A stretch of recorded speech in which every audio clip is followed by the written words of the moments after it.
Hi, welcome to Brian Sews. This is a special pattern review edition of Brian Sews, where I'm going to be reviewing McCall's M5676. It is a Parlor Pet.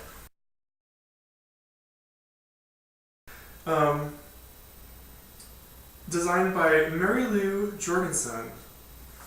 Parlor Pet. This is actually a discontinued pattern now, so if you would like this pattern, you will have to find it on the used market.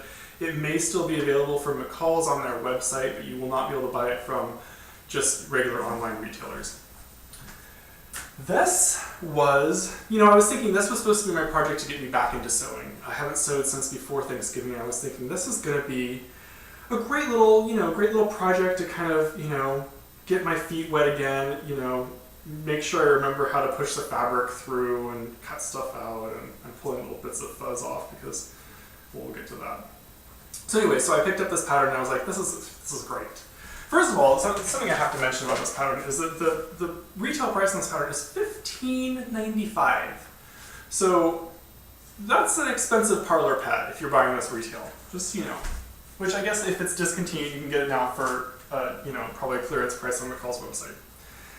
I was thinking this has got to be really easy. It comes with one tissue paper, one piece of tissue, maybe two pieces of paper with one side is blank, and then there was instructions in a couple different languages.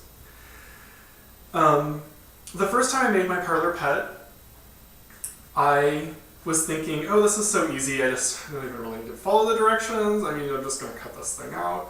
You can see I chose to make my Parlor Pet, and you probably should name him,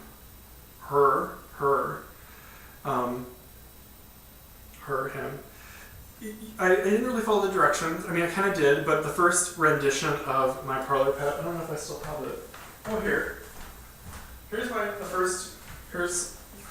her big sister, her little sister, You can see there's something missing from this Parlor Pet, and that would be the tail and the ears. You have to sew those on before you stick both sides of the body together, because if you don't, well, there's just no sewing them on. And I didn't really contemplate why you needed to leave so many holes for stuffing. Didn't really think about that too much. So I didn't leave the hole in the back of the neck, and I left both holes on the bottom, so that was okay. The original one I sewed out of linen, and linen's a bad choice for this. In order to get all these nice rounded curves, you have to clip your seam allowances down really far. Well, on linen is really, I don't want to say it's unstable, but it really, your seams can pull apart really easily if there's not enough seam allowance there. And on this one, I also used a longer stitch length. So I learned a couple lessons. Don't use linen. And for a stuffed toy that you're going to be, you want to stuff it tight so that it has a nice shape, and when you squeeze it, it doesn't get all caved in. So you have to stuff it tight. So use a smaller stitch length for something like this. I haven't actually sewn up the holes yet because I'm still not sure if I'm done stuffing. So anyway, don't use linen. What I used was I ended up using some vintage sheets. These were some pillowcases, queen size pillowcases, and this was a pillowcase too. So I used one for the bottom and for the bottoms of the ears. So it's kind of cute. To me, this Parlor Pet looks, because the feet are supposed to be like this. But I don't know how to, I think it might be a flaw of the pattern. There's too much fabric here. This should maybe have less fabric so that it wants to cinch that in. Because if you stuff it, it wants to stick out like this, which to me, if you tie her ears back here, looks like the Loch Ness Monster. Not a dog. Kind of like a dog, but I don't know, or a dinosaur maybe? I don't know. So anyway, first of all, cutting out a pattern like this, I have a big rotary cutter. Where is it? A 60 millimeter. This is great for men's clothes, jeans, whatnot. There's not a lot of curves. Not good for something like this. You're like, it was terrible trying to get this big old rotary cutter. And this is the only size I have, so trying to get this around curves was just terrible. So cutting out was a pain. Then the sewing is really fiddly. I mean, this is a lot. It's everything is curved. There's a couple straight lines here. Most of it is curves, and anywhere where you don't get your curve perfect, I mean, look, there's like a, you know, right here, it looks like it feels like, this is why it looks like a dinosaur to me. It's like, instead of rounded, it's like this little right angle here. And this is not smooth here, because anywhere where you're doing a little curve, and you don't get that curve perfectly smooth, which that is really hard to do. You're doing this little tiny piece of fabric, and you're trying to, you know, get it under the machine and get this perfectly smooth curve. You're going to get these kind of, you know, oddities when you know, stuff it, because it's a perfect three-dimensional shape when you stuff it out. There's like some little issues like here. I don't know if you can really, I'm going to try to get a little bit closer so you can see. I don't know, that doesn't look quite right to me. You know, and just you know, some oddness, you know, the way it went together. Also, something I didn't like was that the instructions, you know, you basically, there's a raw edge at the bottom of the ear, and of course it's covered when your pet's ears are down, but what if someone looks under the ear, you've got this kind of scraggly looking raw edge here, and there wasn't any instructions for what you could do to it.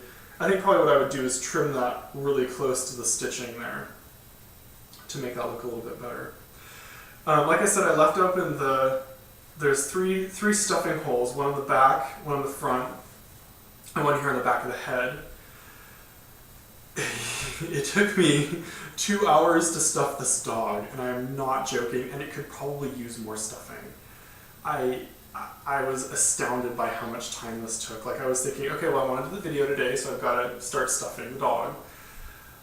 I mean, you have to do the area, you know, you do the areas, I don't know how to describe this. I would do the areas next to the seam first, and then you just kind of keep just shoving it in, but you have to do it, in small tufts, and you can't, like, you know, there was a point where I was sticking a pen in to kind of get the stuffing in certain areas. Well, if you do that, you end up with hard lumps of stuffing, like little, you know, it feels like little cysts in your dog under the skin, and that's no good. So those, you know, then you had to kind of, like, I don't know, take this pen and, you know, twirl it around and kind of get the stuffing fluffed up again, which is a pain. I have a huge respect now for anyone who makes stuffed animals, dolls. I mean, this is like, this is not detail. I mean, we're not talking about, you know, anyone can look at this, and if if I fold the feet in, yeah, okay, that looks like a dog. I mean, no one's going to be, you know, but if you're making a doll, or just, I can imagine like little fingers and facial expressions and all that, whoa. I understand now why I like to make clothes and not this kind of thing. So, to close up the holes here, the stuffing holes, I think you probably hand stitch it, which I'm, you know, not super looking forward to. I've got to do that eventually here. Yeah. Is it a recommended pattern? If you get it for free and you like making this type of stuff, then sure. I mean, it looks, you know, that's how it looks. It's kind of interesting, whatever. Parlor Pet. I don't know if I can recommend it or not. It's certainly not something, this is not something I would recommend for a beginner. It's just, it's not a quick and easy project. Too many curves, you know, it's fiddly. Even sewing the tail on, oh my gosh. You can actually see the stuffing here. I didn't get the tail sewn on right, right there. So, you know, this is not a beginner's project. I wonder if what the skill says on the envelope. It says quick and easy on the envelope. Well, let me tell you, maybe if you have experience with this sort of thing, it is quick and easy. I didn't even put the eyes or the nose on yet. It is not quick and easy. There's a poodle version too, which maybe that is quicker and easier because you can kind of, you know, put some floofy stuff on, and maybe that makes it seem, I don't know. So anyway, so that's my review. Difficult, but great for advanced sewers. Fiddly, but fun if you like this kind of stuff. Quick and easy, no, I don't think so. So, there you go, a review. McCall's M5676 craft project, now discontinued, so, you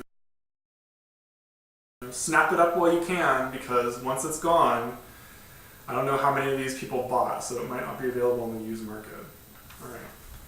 So, there we go. Thanks for watching.